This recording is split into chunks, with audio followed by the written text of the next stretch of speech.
নমস্কার বন্ধুরা, আজ একটা ভ্রমণ নিয়ে আপনাদের সঙ্গে কিছু শেয়ার করব।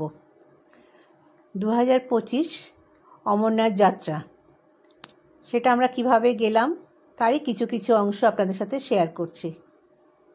এখন এই মুহূর্তে যে ছবি আমরা দেখছি সেটা হচ্ছে অমরনাথ মন্দিরের সামনে। ভেতর পর্যন্ত ছবি তোলার নিয়ম নেই, তাই দূর থেকেই ছবিটা নিতে হলো। ভীষণ দুর্গম রাস্তা, মানে না গেলে সত্যি বোঝানো খুব মুশকিল।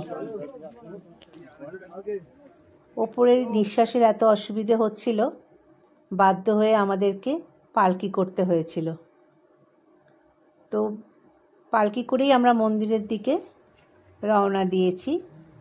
তা সত্ত্বেও মন্দিরে উঠতে গেলে প্রায় 200 সিঁড়ি আপনাকে উঠতেই হবে। দেখা যাক কতটা যাওয়া যায়।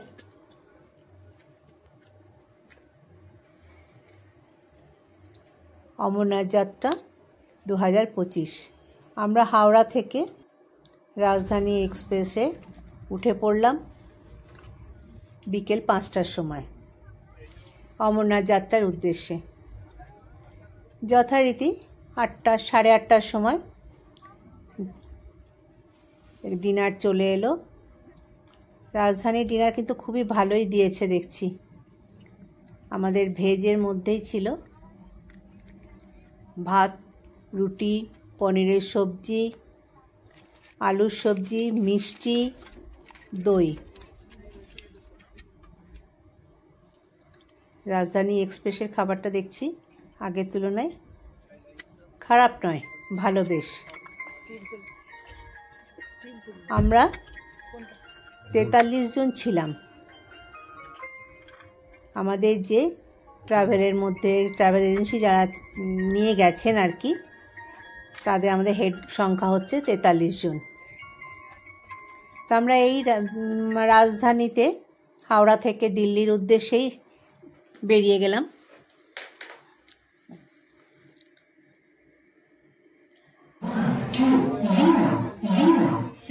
আমরা দিল্লিতে এসে পৌঁছে গেছি, দিল্লি স্টেশনে। আমার সঙ্গে দিদি আছে, কৃষ্ণাদি বলে। এই একে একে যারা সব ব্যাগ নিয়ে আসছে তারা সবাই আমাদের সাথেই আছে। আমরা এবার স্টেশন থেকে প্ল্যাটফর্মের বাইরের দিকে বেরিয়ে আসবো। যা হয় নতুন জায়গা, একটু ঘুরে ঘুরে দেখছি আর কি।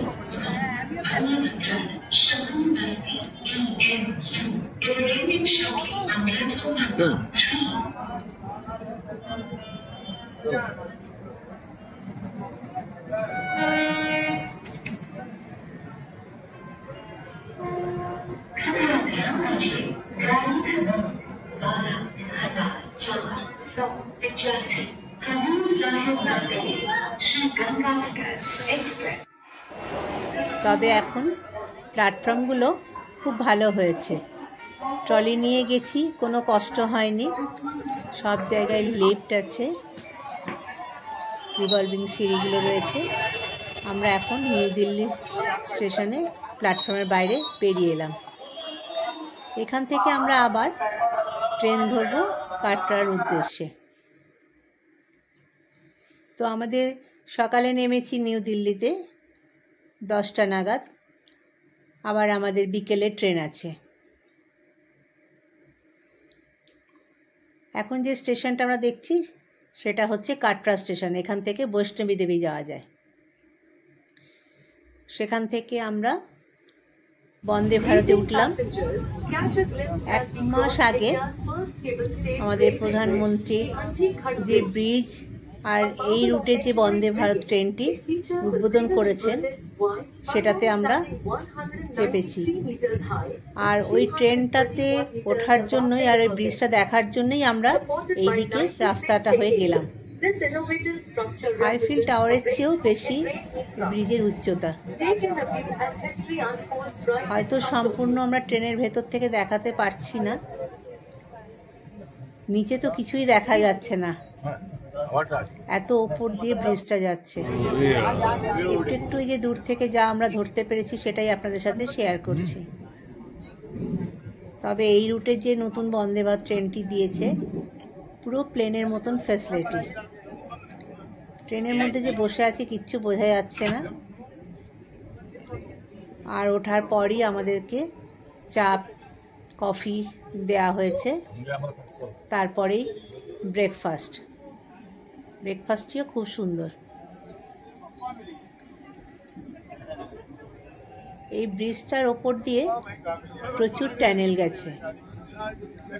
কাটরা থেকে শ্রীনগর পৌঁছতে আমাদের মাত্র 3 ঘন্টা লাগলো।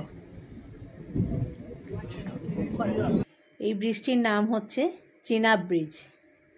सक्षम है जो इसकी मजबूती और सुरक्षा का प्रमाण है। चेनाब ब्रिज केवल इंजीनियरिंग की मिसाल नहीं है,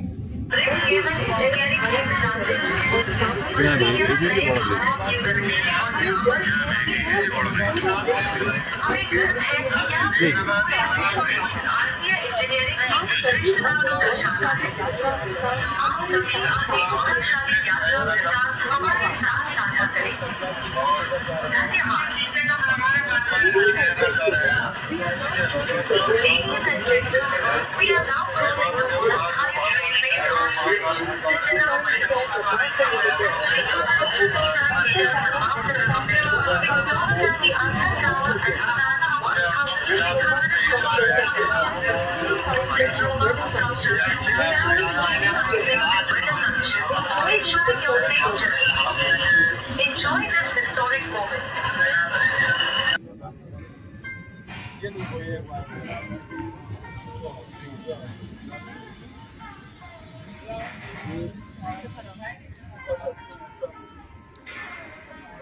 ব্রিজের ওপর দিয়ে যেতে যেতে বাইরের দিকে তাকিয়ে থাকলে মন ভরে যাচ্ছে। এই যে ট্রেনের মধ্যে আমাদের ব্রেকফাস্ট এসে গেছে।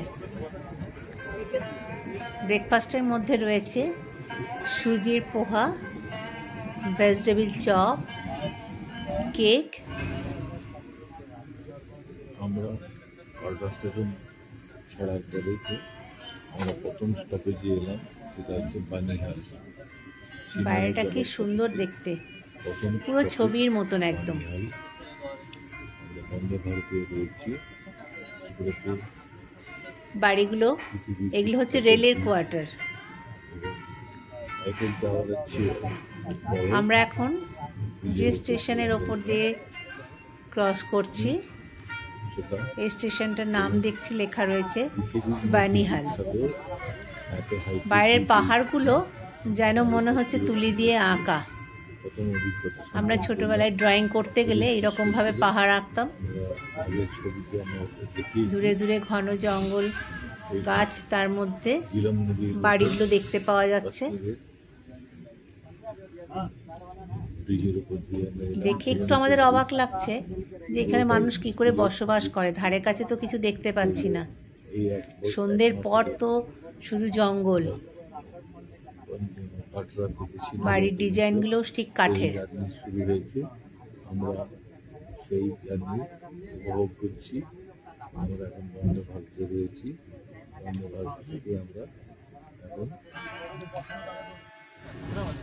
বানিহাল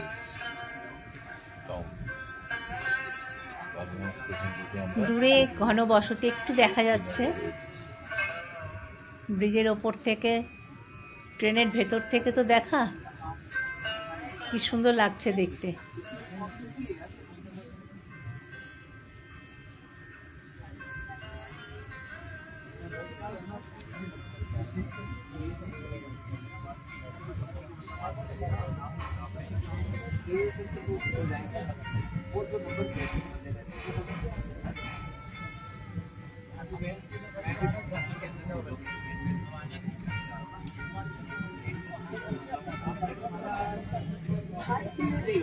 श्री माता वैष्णो देवी कटरा श्रीनगर वंदे भारत एक्सप्रेस बानीहाल स्टेशन से आने वाले सभी यात्रियों का स्वागत करती है। এখন আমরা টানেলের ভেতর দিয়ে যাচ্ছি।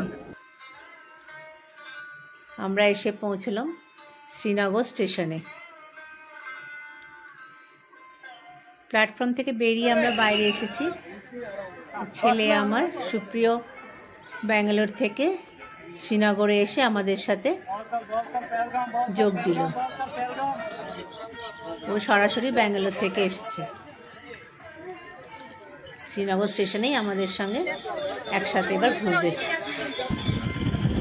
আমরা ট্রেন থেকে নেমে বাইরে বেরিয়ে ট্রাভেল বাসে করে শ্রীনগর ছেড়ে বেরিয়ে পড়লাম পেহেলগাঁওয়ের উদ্দেশ্যে। আমাদের দুটো ট্রাভেল বাস ছিল, ছোটো ছোটো বাসগুলো দুটো ছিল, সেটাতে করে আমরা পেহেলগাঁওয়ের উদ্দেশ্যে বেরিয়ে গেলাম। এবার ওই গাড়িতে যেতে যেতে সাইড সিন বা আশেপাশে যেমন যেমন আমরা দেখতে পাবো সেরকমভাবে আপনাদের সঙ্গে শেয়ার করব। কিন্তু এই যে কত মিলিটারি, পেহেলগাঁওয়ের ঝামেলার পর থেকে রাস্তায় প্রচুর মিলিটারি। ওই দেখুন দোকানের সামনে, বাড়ির ছাদে, রাস্তায় প্রচুর মিলিটারি রয়েছে।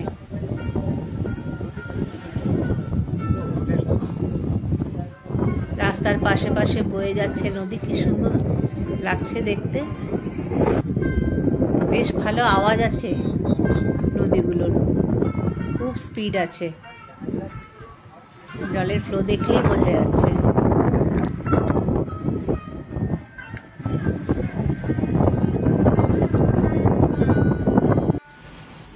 আমরা একটু একটু করে পেহেলগাঁওয়ের দিকে এগিয়ে যাচ্ছি। সত্যি এত সুন্দর সিনারি, দেখুন কত গাড়ির লাইন। মানে আমরা পেহেলগাঁও চেকপোস্টের কাছে এসে গেছি। এবার একটু একটু করে ওই লাইন কাটিয়ে আমরাও এগিয়ে যাব। দেখা যাক এই ভিড়টা কিসের। আমরা যে নদীটা এখন দেখতে পাচ্ছি সেই নদীর নাম হচ্ছে লিডার নদী। জলের স্রোতটা খুব বেশি, ঘন জল একবারে। পাথরের জল তো ভীষণ ঠান্ডা, এত সুন্দর দেখতে লাগছে। গাড়ির ভেতরেই আছে, মনে হচ্ছে নেমে যায় নদীর কাছে। আমরা আবার জ্যাম কাটিয়ে একটু একটু করে এগিয়ে যাচ্ছি। এখানে পেহেলগাঁও চেকপোস্ট আছে, সেখানে আমাদেরকে নেবে RFID কার্ডটা বানাতে হবে। ওইটা না হলে আমরা অমরনাথ যেতেই পারবো না, ওটা খুবই জরুরি আর ওটা দরকারি একদম। তাই আমাদেরকে এখানে নেমে ওই কার্ডটা আবার বানাতে হবে। কত ভিড়, লম্বা লাইন দেখুন। আমরা গাড়ি থেকে নেবে এই লাইনে আমরাও দাঁড়িয়ে গেলাম। দেখা যাক কতক্ষণে আমরা কার্ড পাই। একটু একটু করে অনেকটাই এগিয়ে এসেছি।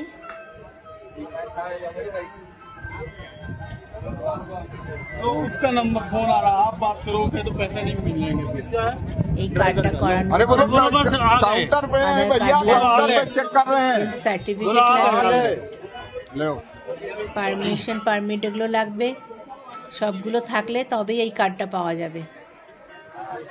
কত ভিড়, বিশাল লাইন হয়েছে। क्या हुआ यार? এই যে ছেলের আমার হয়ে গেছে।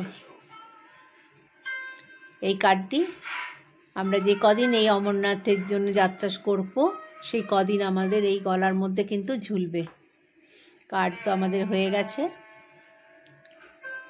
এবারে আমরা আবার গাড়িতে উঠব পেহেলগাঁও হোটেলের উদ্দেশ্যে। আমরা হোটেলে পৌঁছে গেছি, একটু ফ্রেশ হয়ে এখন আমরা আবার বেরোবো।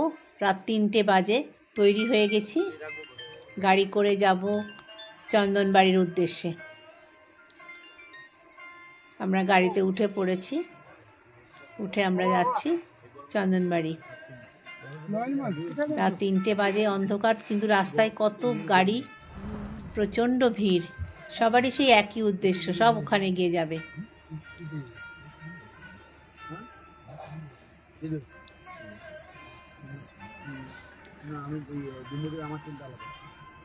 রাতের অন্ধকারেই বেরোলাম, আমাদের সবাই একইভাবেই বেরোলো, যে যা অনেকে হেঁটে যাবে।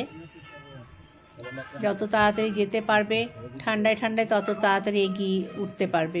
হাঁটতে গেলে তো একটু পরিশ্রম আছে, হিল পাহাড়ি জায়গা, পাহাড়ি মানে বিশাল চড়াই।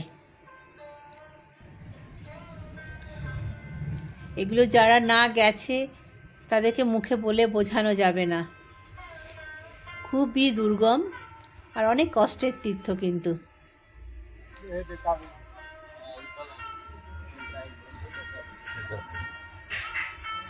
কত অন্ধকার। এই যে দূরে মালার মতন যে লাইট দেখতে পাওয়া যাচ্ছে সেটাকে বলছে বেতাব ভ্যালি, মানে এখানে বেতাব সিনেমার শুটিং হয়েছিল। দিনের বেলা হলে হয়তো একটু পরিষ্কার আমরা দেখতে পারতাম বা আপনাদের দেখাতে পারতাম, কিন্তু রাতে তো লাইটটাতে আমরা যেটুকু দেখতে পাচ্ছি আপনাদের বোঝাতে পারছি কিনা জানি না, কিন্তু লাইটগুলো বেশ ভালো লাগছে দেখতে। এইভাবে আমরা এগিয়ে চললাম চন্দনবাড়ির উদ্দেশ্যে। চন্দনবাড়ি পৌঁছে গেলাম। এখানেও কিছু নিয়ম কানুন আছে, গাড়ি থেকে নেমে আবার লাইন দিতে হবে, চেকপোস্ট আছে সেখানে।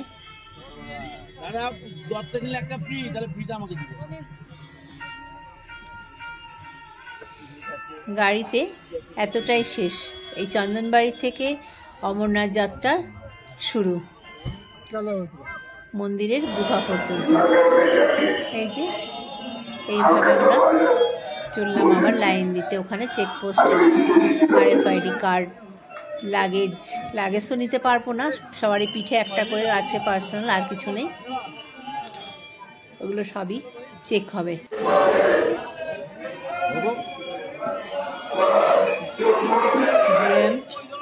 ছেলে সব এগিয়ে আসছে। এত ভোরবেলা অন্ধকার, রাত 3টে বাজে, কিন্তু এত ভিড়। কত সকাল থেকে মানুষজন বেরিয়ে পড়েছে।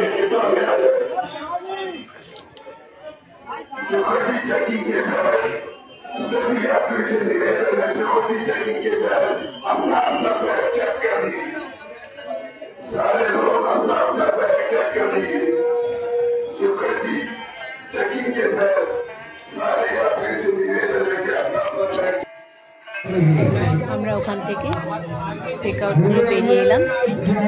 বেরিয়ে সেখানে লাঙ্গরখানা, মানে অমরনাথ যাত্রার শুরু থেকে শেষ পর্যন্ত খাওয়ার কোনো খরচা নেই। এরকমভাবে প্রচুর খাওয়ার ব্যবস্থা আছে, বিনা পয়সায় খাওয়া যা চাইবে তাই, চা, পাউরুটি, কফি, সুজি, মিষ্টি, লুচি, যে যা খেতে চাইবে, প্রচুর খাবার।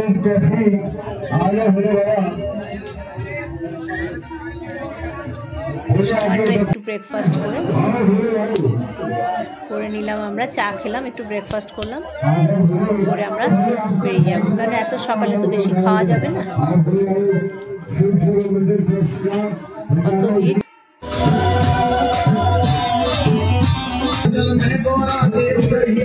এখন তো এই মানুষজন থাকে, তারা সেবার উদ্দেশ্যে কত আয়োজন করেছে, কি ভালো ব্যবহার তাদের, খাওয়ানোর জন্য তারা একেবারে ব্যতিব্যস্ত। জয় ভোলে, জয় ভোলে, হর হর মহাদেব, জয় ভোলে।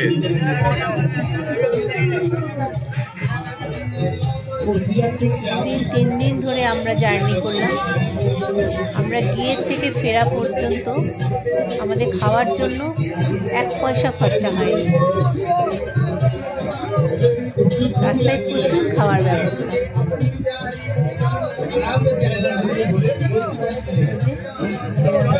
নিয়েছে, আচ্ছা পোহা খাচ্ছে।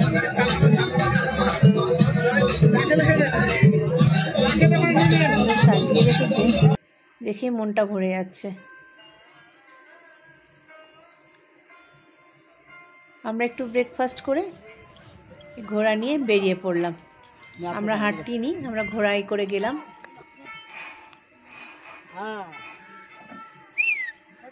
প্রিয়র হাঁটার ইচ্ছে ছিল, কিন্তু আমরা ছিলাম বলে ও আর হাঁটেনি, তাহলে তো আমরা ওর সঙ্গে লিঙ্ক অফ হয়ে যাবে।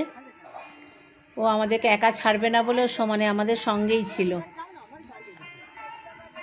আমরা ঘোড়ায় নিয়ে যাত্রা শুরু করলাম বাবা মহাদেব বরফানি তার উদ্দেশ্যে গুফার দিকে। চন্দনবাড়ির থেকে ঘোড়া নিয়ে শুরু করলাম যাত্রা। দু চোখ ভরে শুধু পাশের সব সিনারি দেখতে দেখতে, উপভোগ করতে করতে এগিয়ে চললাম।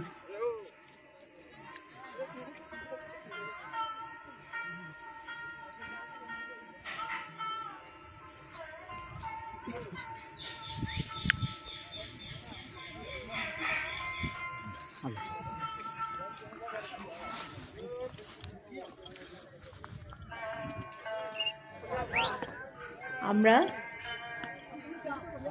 একটু একটু করে এগিয়ে চলে এলাম পিসু টপে। এখানে একটা লঙ্গরখানা আছে, সেখানে দাঁড়িয়ে আরেকটু খাবার খেয়ে।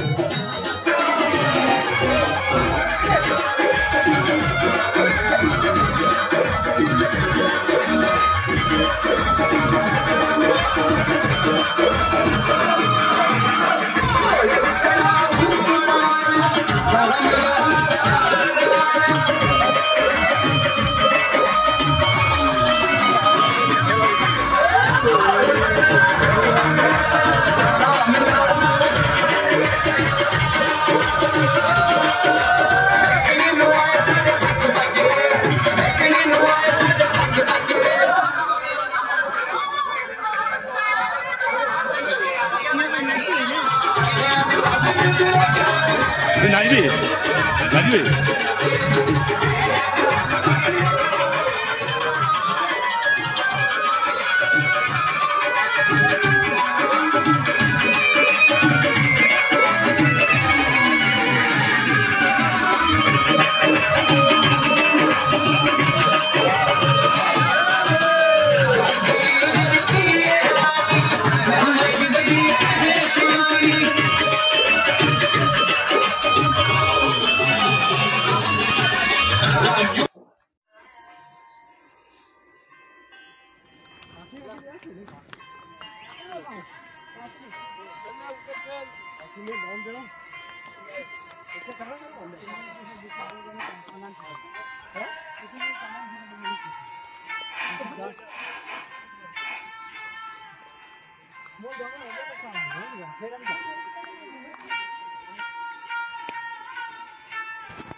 দূর থেকে পাহাড়ের মধ্যে কত বরফ আমরা দেখতে পাচ্ছি।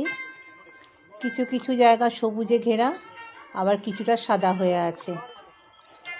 এত সুন্দর দেখতে লাগছে, চোখ ফেরানো যাচ্ছে না। কি মনোরম দৃশ্য। এইভাবে আমরা চলতে চলতে সমস্ত দৃশ্যগুলি আমরা উপভোগ করছি। আমরা এগিয়ে চললাম অমরনাথ মন্দিরের গুফার দিকে। বাবা মহাদেব, বাবা বরফানি বলে সবাই, কারণ মহাদেব হচ্ছে বরফের, তাই মহাদেবের নাম হচ্ছে বাবা বরফানি। আবার কিছুটা যাওয়ার পর দেখতে পাচ্ছি বেস ক্যাম্প। নীল রঙের জল কি সুন্দর বয়ে চলেছে। যারা হেঁটে যাবার তারা ঠিক আস্তে আস্তে গুটি গুটি পায়ে যাচ্ছে, কারণ দেখে রাস্তা খুব সমতল মনে হচ্ছে। রাস্তা কিন্তু মোটেই সমতল নয়, বেশ ভালোই চড়াই, রীতিমতো জোর দিয়েই উঠতে হচ্ছে। আমরা তো ঘোরাতে যাচ্ছি। আমাদের প্রথম যাত্রা শুরু করেছিলাম ঘোড়া দিয়ে। জজিপাল আমরা এসে গেছি। জজিপালে এই যে অনেক টেন্ট আছে, এখানে মানুষ বিশ্রাম করে, খাওয়া দাওয়া করে। এই যে লাঙ্গর লেখা আছে, মানে খাওয়ারই ব্যবস্থা টেন্টের মধ্যে। প্রচুর খাবার দাবার, থাকার ব্যবস্থা, খাওয়ার ব্যবস্থা, যদি কেউ টয়লেট যায় সেটাও করতে পারে। ব্যবস্থা কিন্তু খুবই ভালো। আর আগেও বলেছি, খাওয়ার জন্য তো কোনো টাকা পয়সা দরকার হয় না, গিয়ে খেলেই হলো। উপর থেকে কত আদর করে ডেকে তারা আমাদেরকে খাওয়ানোর জন্য ব্যস্ত হয়ে যাচ্ছে।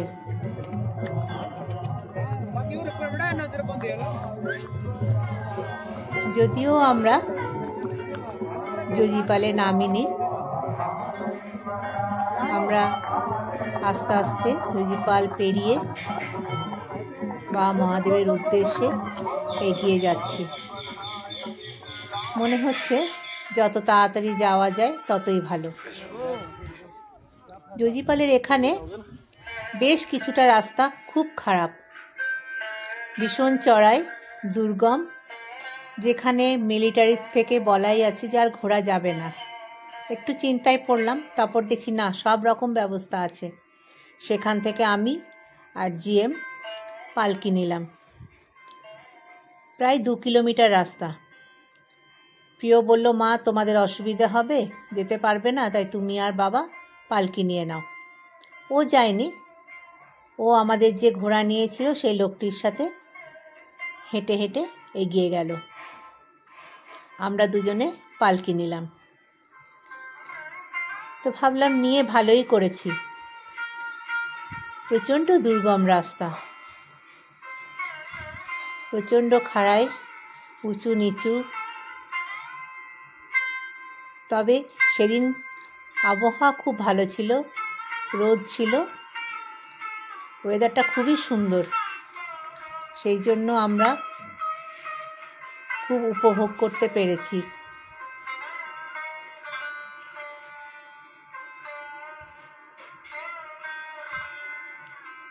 এইভাবে আমরা পালকি নিয়ে এগিয়ে চললাম। যদিও বলছে 2 কিলোমিটার, পাহাড়ি রাস্তায় 2 কিলোমিটার তো আমি তো বুঝতেই পারছি না। মনে হচ্ছে যাচ্ছি তো যাচ্ছি, রাস্তা যেন শেষ হচ্ছে না।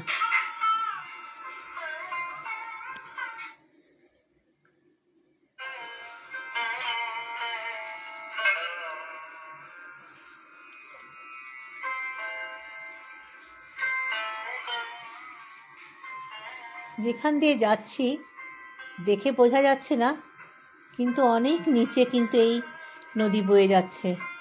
ওপরে বরফ গলা জল, সুন্দর হালকা হালকা একটা আওয়াজ, কুলকুল করে বয়ে চলেছে। জলের রংটাও যেন কেমন নীল ধরনের।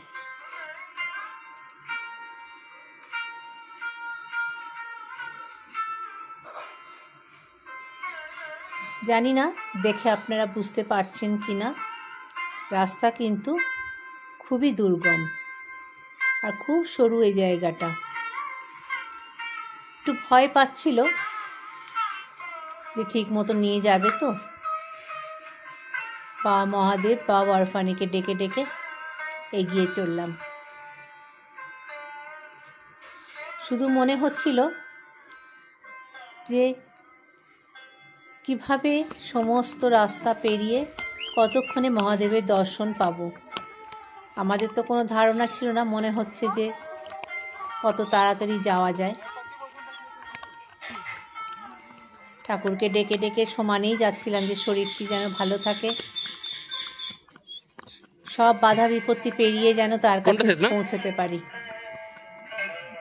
2 কিলোমিটার পেরিয়ে এসে পালকি ছেড়ে আমরা আবার ঘোড়ায় চাপলাম। ওটাও জল। ঘোড়া নিয়ে আবার যাত্রা শুরু করলাম। আবার সামনের দিকে এগিয়ে গেলাম। দূর থেকে দেখতে পাওয়া যাচ্ছে একটা ঝিল। তো তো যারা ঘোড়া নিয়ে যাচ্ছিল তাদেরকে জিজ্ঞেস করতেই ওরা বলল ওই সামনে যে জল যে দেখতে পাওয়া যাচ্ছে সেটাকে শেষনাগ বলে। মানে গল্প শুনেছি মহাদেবের গলায় যে সাপটি ছিল সেটি নাকি ওখানে রাখা হয়েছে, মহাদেব তাকে ওখানে রেখেই আবার সামনে এগিয়ে গেছে, তাই ওই জায়গার নাম শেষনাগ।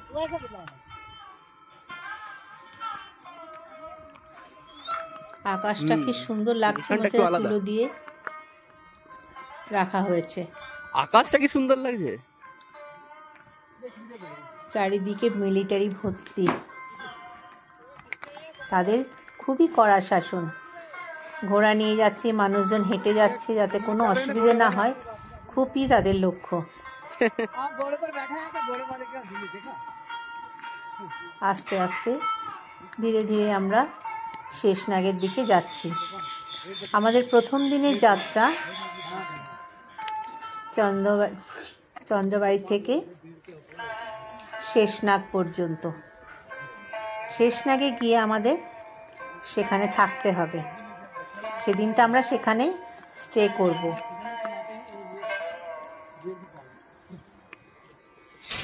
যারা হেঁটে যাচ্ছে সত্যি তাদের খুবই কষ্ট, এত চড়াই, এবড়ো খেবড়ো রাস্তা, উঠতে খুবই কষ্ট হবে তাদের। তবে যাই হোক, ব্যবস্থা কিন্তু ভালো, ঘোড়া আছে, পালকি আছে, হয়তো একটু খরচা হবে কিন্তু ব্যবস্থা আছে। তুলছি হ্যাঁ, পুরো ভিডিও চলছে এখন। কত উপর থেকে আমরা যাচ্ছি, নিচে জলধারা বয়ে যাচ্ছে। শেষনাগ অত ভয়েস মারতে পারছি না আমি, ছবিটা আগের থেকেই আমরা দেখতে পাচ্ছি ঝিল শেষনাগ বলে, কিন্তু এখনো কাছে গিয়ে উঠতে পারিনি। একটু একটু করে সেই দিকেই আমরা এগিয়ে যাচ্ছি।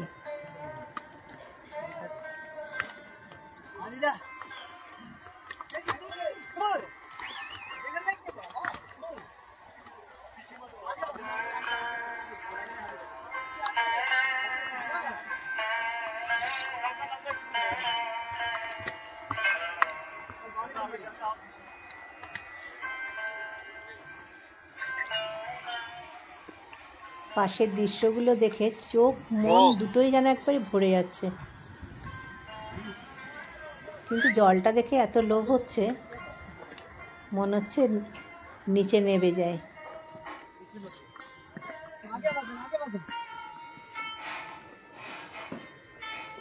কি সুন্দর লাগছে দেখতে।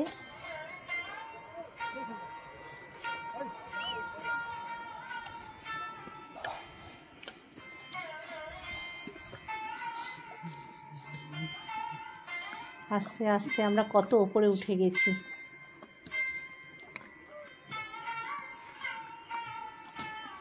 সমানে চড়াই হয়ে যাচ্ছে।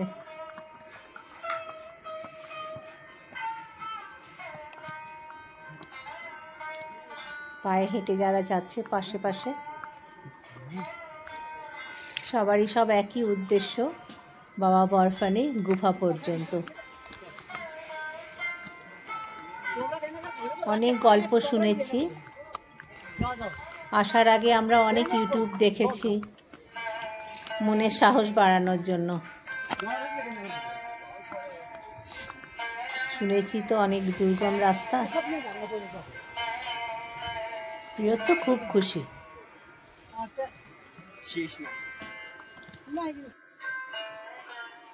আমরা শেষনাগে এসে পৌঁছে গেছি। এই ঝিলের নাম শেষনাগ। পাশে পাহাড়গুলো ঠিক যেন গামলার মতন,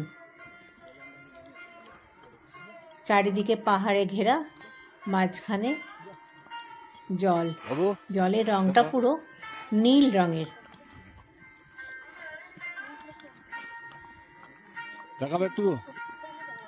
আমরা প্রায় এসে পৌঁছে গেছি।